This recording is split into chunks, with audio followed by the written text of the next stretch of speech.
kayo po ang may responsibilidad lahat ng katarantaduhan na nangyari doon. Yes, Your Honor.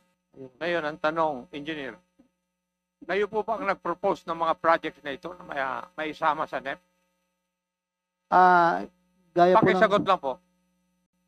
Kayo po ba ang nag-propose ng mga projects na ito para may sali doon sa NEP ng district office nyo? Yes, Your Honor. Yes. So, kayo ang nag-propose. Walang iba kundi kayo. Yes, Your Honor. And this was never changed by the Plans and Finance Office of the Department of Public Works and Highways. Yes, Your Honor. Okay. So, walang politiko na involved dito.